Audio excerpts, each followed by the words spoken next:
Right, so I only have 15 minutes. I thought it's 20, so I'll just keep it in time. Right. So good morning, everyone. My name is Royhan. Yeah, I'm from Universitas Gadjah Mada in Jogja, Indonesia. It's supposed to be the two of us, but our professor Sulistiowati cannot come, and she sent the regards from for the forum. So perhaps I just want to thank to the committee.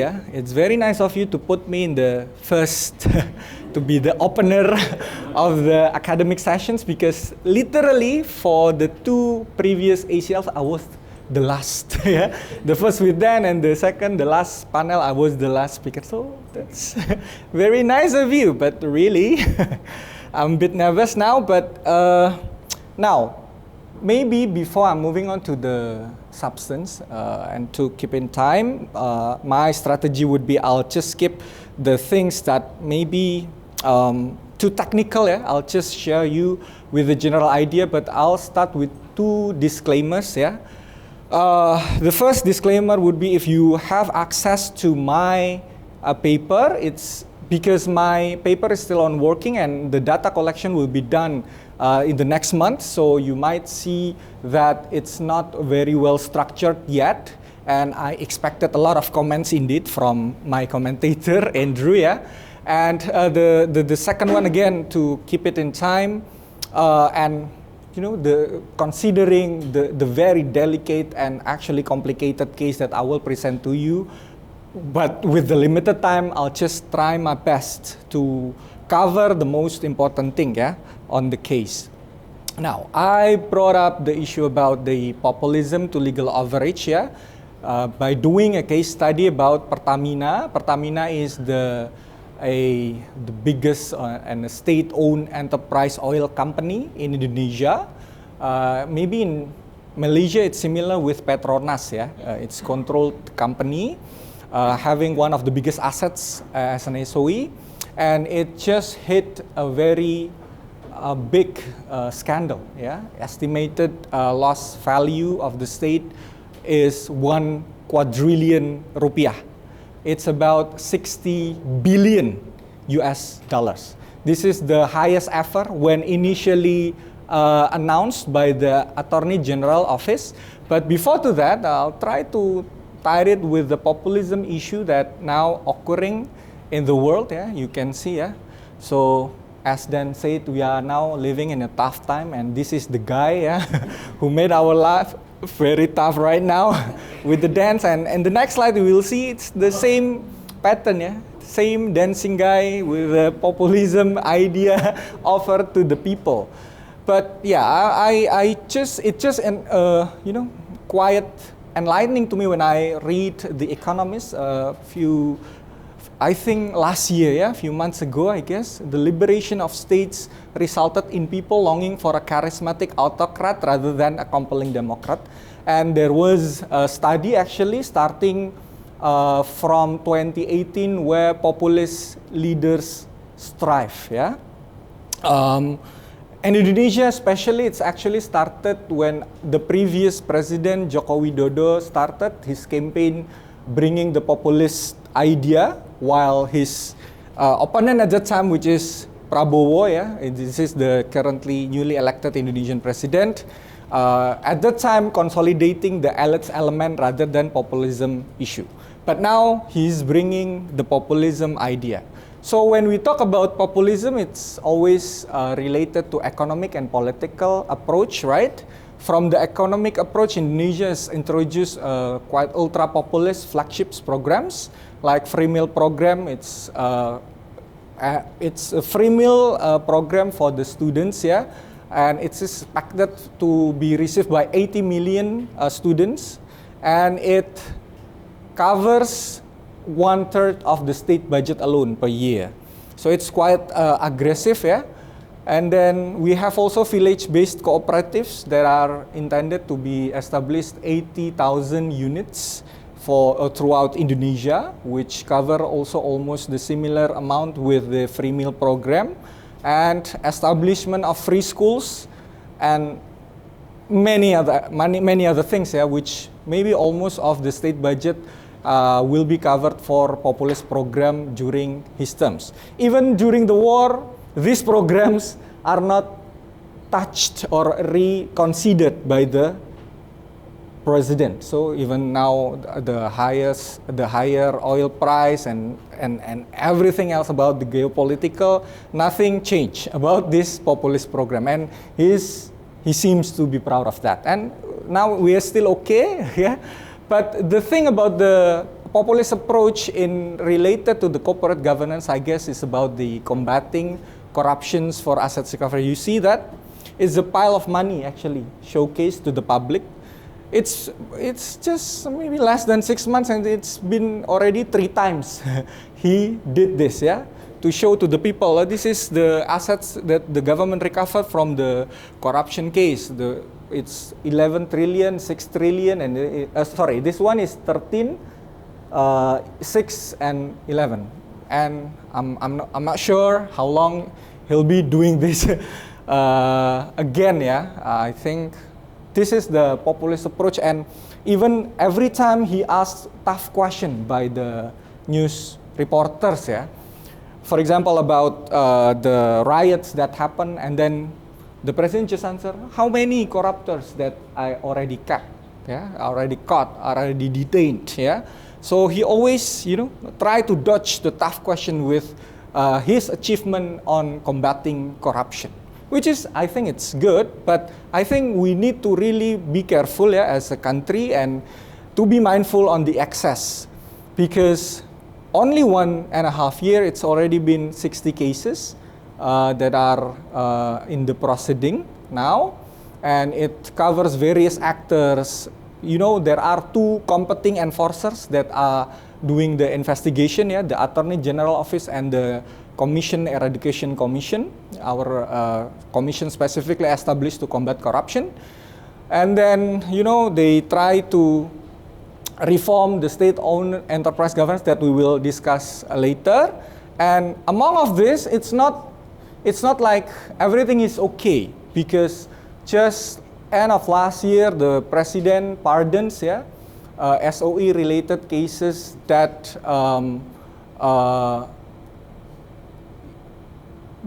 it's the verdict or the verdict has been issued, declaring that the director of our shipping SOE is guilty, but the president give a pardon because he himself see there is a problem in our SOE governance, and then they create this SOE reform. We will discuss it later. Now, the focus on the case is on the what they called as the full blending case, yeah, at the initial stage of the announcement.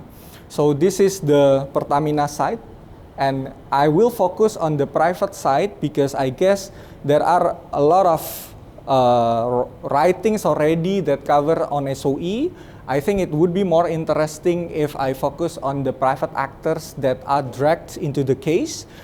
So how this case was announced, there was initially 9 suspects, 6 from the Pertamina side, Pertamina Group. There is a trading company subsidiary, refinery subsidiary, and the logistics subsidiary, yeah, shipping and logistics. It's about import and export of oil. I'll explain with the illustration, but before going to that, the interesting about this case is really about the Attorney General Office framed this case initially. So first, okay, let's just move on given the timing, yeah. So this is the background generally.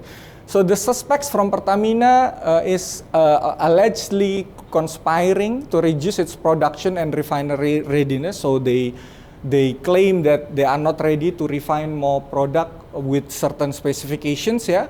So consequently, oil provision from local contractors were refused by the Pertamina Group, yeah, due to various reasons. And then because of that limited capacity, quality specification supplied by the local producers and the price range. And then because of that, they are then claimed that they need to import oil, right? So you see the oil from local contractors were not received, and then they import. The problem is after the import, The import is seen by the Attorney General Office also as a conspiracy, yeah, because of the seam that they, you know, they claim that it's not ready to receive production from local contractors and else, and then they tender to these guys, yeah. They claim initially that they tender to these guys for facilitating the import. After they import the goods or the oil, they actually reference a lower, oh my gosh, it's just a minute, okay. Oh, 5, thank you. So they actually price a higher oil quality to receive a lower quality oil, and then they blend it. So that's why it's initially called as fuel blending, or in Indonesian slang it's oplosan, yeah, oplosan case. So once they blend it in the terminal that are leased by these guys, they sell it as a higher quality oil. So that's the general idea of the case. Now the initial state losses claim, it's this, you can see it yourself, yeah. It's already mentioned, it's 1 quadrillion or approximately USD 60 billion with the initial charges of by referring to anti-corruption law. But I guess the important thing to highlight about this populism idea is that there is alteration from the initial allegation. So when they are framing that this is a oplosan or fuel blending case, in the indictment there is none about oplosan or fuel blending. It's purely technical dispute on procurement and fees on the contracts. So what I really want to highlight in this very, very limited time, there is this legal abuse in the spirit of populism from my perspective. Okay, the first is the villain framing, yeah, the oplosan thing or the fuel blending or fuel adulteration, and the gasoline godfather. There is, you know, the gasoline godfather is the beneficial owner of the company, yeah, which is the dad or the father of the Kerry, the case that I studied. And also the judgment by public, yeah, before trial. And I talked with Kerry, and he said that I just give up to pursue the pre-trial because there is already public negative sentiment against me. It's no point if I just challenge this through formal procedural process. I want to prove it through substantial merits or issue. And then there is also ignoring the due process of law, the even prior the proceedings like search and seizure was not following criminal procedure rules, and then around 1 year continuous detention, and even unfair trial that I observe, yeah, like unproportional defense portion and timing. I saw, and it's everywhere in the news, that they give or they start proceeding for Kerry to defense at 1 a.m. in the morning. In the morning, can you imagine? Maybe the judges are already not focused, and you know, with the waiting, the defense is not ready, and so many things. And key witnesses' testimonies were ignored and keep relying to the investigation minutes. And even I think maybe the trivial but very vital things is the typo on prison punishment on the verdict. So it's mentioned that Kerry is punished for 15 years. The figures is stated 15, but the words is mentioned 13. Can you imagine? It's in the verdict of the court. And also there is a paradox claim. So how the prosecutor really consider things is they claim that the lease of the terminal oil is not necessary for Pertamina. The contract for 10 years is 2.9 trillion, and that is the basis for the restitution. So they do not really count what is, you know, not beneficial, what is the losses, but it just put the whole contract on the table and say that this is the state losses. The contract value for 10 years is the state losses that Kerry need to restitute. And maybe we can skip this. So the other peculiarities, I guess. As you can see, the first 1 quadrillion is not considered. And then there is also shipping contract issue that is not considered by the court as a restitution money. And the state economic loss, which the court all agree, even the non-dissenting judge, as 170 trillion plus is just an assumption money. So the court only carry for the 2.9 trillion from the contract value because it's considered as a total loss from the contract that Pertamina entered into. Maybe I'll just, because my time is running out, so the systemic legal issue, I guess the first, we tend to now, there are so many private dispute being criminalized, especially business decisions in Indonesia. I mentioned few, for example, the shipping case that were just pardoned by the president, and then also, not only business decisions, also policy making. I think it depends on the, appetite of the AGO at the time, whether they want to really proceed with the proceedings or not. And then the second issue would be the ignorance of the due process of law. Can I have 1 extra minute to just conclude? Oh, sure. So, I'll just run it quickly. Ignorance of the due process of law, I already mentioned a few from Kerry case, but it's not a single situational case. I see a pattern, and this is the subject of our research, in the spirit again of state assets recovery. So long as we can punish the perpetrator, it's enough, okay? Whatever the justice means to them, And then SOE governance convolution, maybe we can deepen this discussion during our discussion later on. But there is a really serious problem on the SOE governance. Even after the twice amendment in the 2025, maybe the interesting thing for the forum to understand that we amend our SOE law twice, just within 6 months, to try to fix the issue of this corporate assets and state assets separation, and then the status of SOE management as the state official, even though it's revoked again. And for us, it's not really solving the problem because there is still conflicting norms among the rules. And then the law enforcers really did not like this because the KPK or our corruption commission, just few days after the issuance of the law amendment, they issue circular letter, no, we can still investigate whatever the law says. And then, the government expanding control, its instrumentality of Powell theory. On one hand, they try to make a clear line about the corporate and asset separations, but on the other hand, they really want to control the operation and the assets of the SOEs. This is blurring the boundaries. And the last one, because I've been warned by our bailiffs, the business judgment rule importance. I write this with them just slightly in our paper, but we want to do a more empirical study on the BGR here. We have proposed the normative approach to realign the regulations conflicts. But on the other hand, actually, I just want to show this, but I won't read out because my time. The dissenting opinion from the judge is very, very interesting to us, which I guess it's important for the country to really consider how to handle corruption case related to SOEs and corporations in general.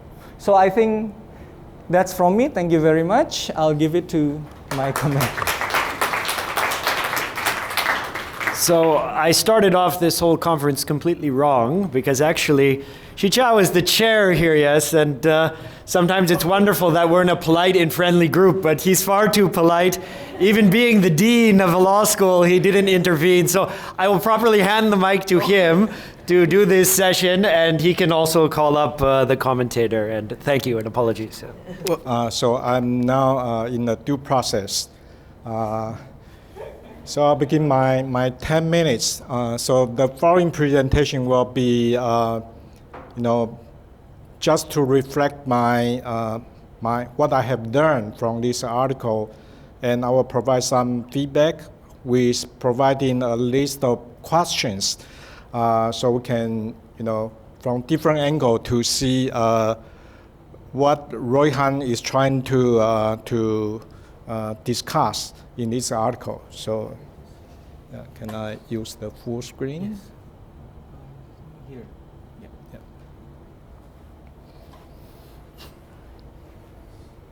Okay, I'm a professor at National Taiwan University.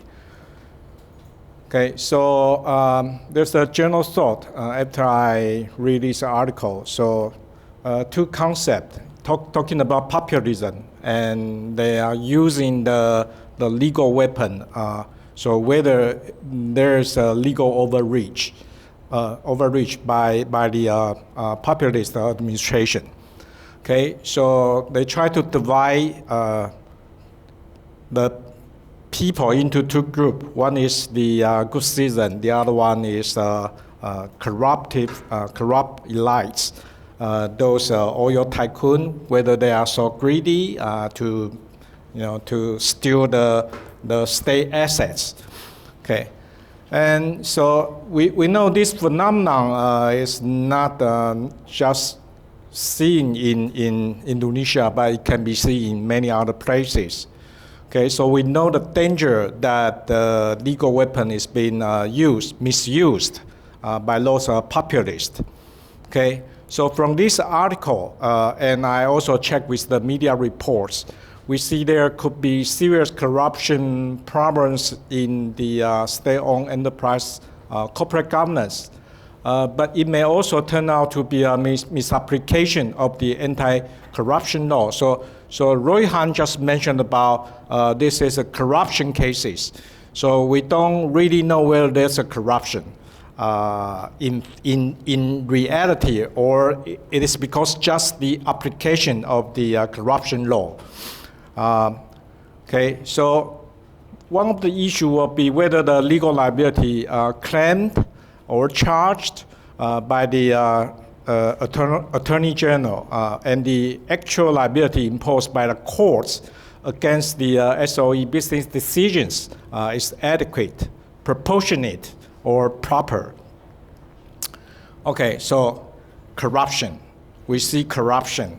So whether there's truly a corruption in those cases started by Royhan.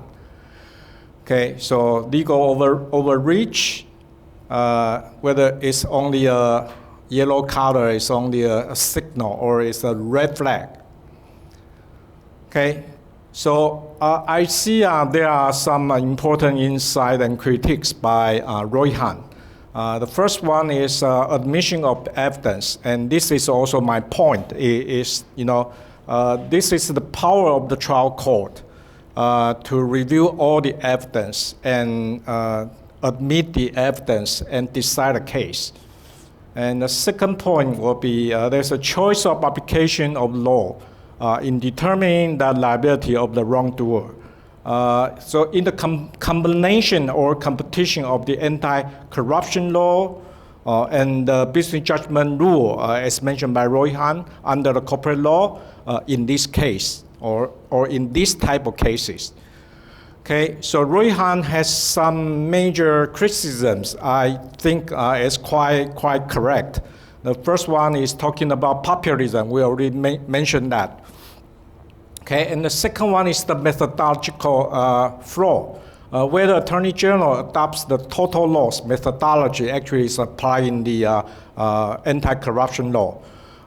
And so in determining the state loss. And the third one is against due process, Royhan already mentioned. Okay, and the fourth one will be ignoring the change of the state SOE law in 2005, which is to separate the SOE assets from the state.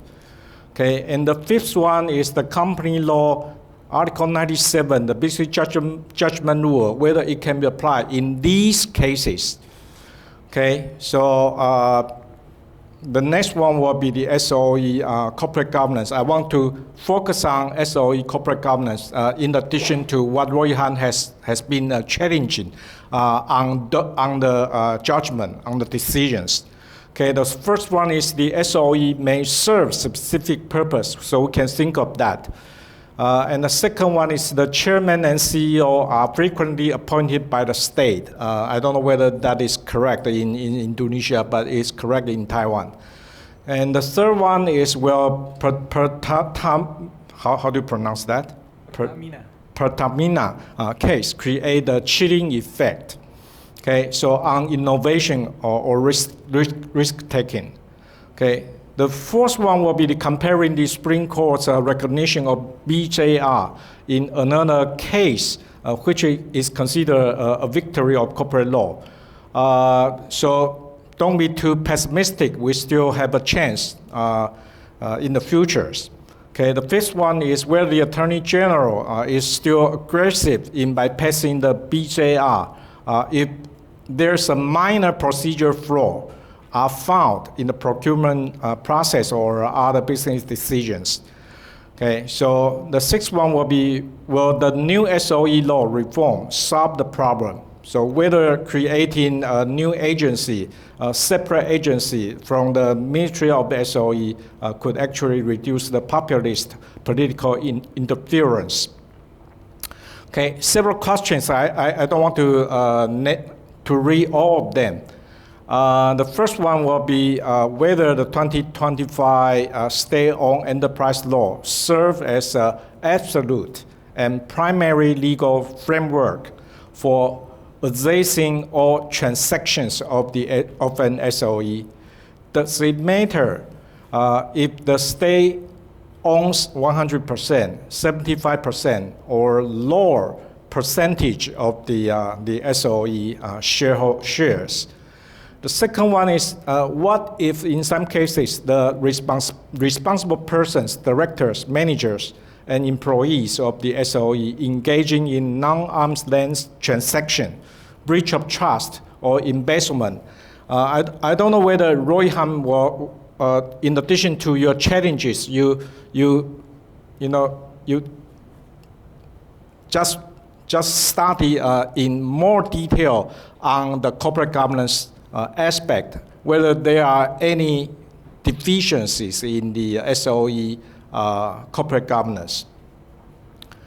Okay, so the third one will be the application of BJR as a defendant's obligation, whether it's justice or injustice, whether this is case by case or not. Okay, number seven is what I just mentioned, any deficiency in corporate governance that leads to SOE failure or scandals. Would it be more persuasive to include more discussion of corporate governance aspect when you analyze in those cases? The final two questions, the first one is BJR presumption. We all know it was established from a US court. It's in the civil procedure, in the rules. It's a rule of civil procedure, and it's a presumption. But all those corruptive cases, you are talking about criminalization, is a criminal cases. So whether BJR can be applied and how it can be applied in the criminal cases. So this will be something that Royhan can spend some time to discuss. So the final question would be to all of you. Yeah, the final question would be, would you comment on a case that is in the legal proceeding that has not been final yet? We have not seen the final judgment. So will you comment on that? This question is to all of you. You don't need to respond. Okay, so evidence in every case is important, and so, but we know how defendants are charged and claimed are also critical. So I want to congratulate Royhan for your excellent, fascinating work. So business ethics, SOE, corporate governance are important. Thank you very much. Thank you for Monash University.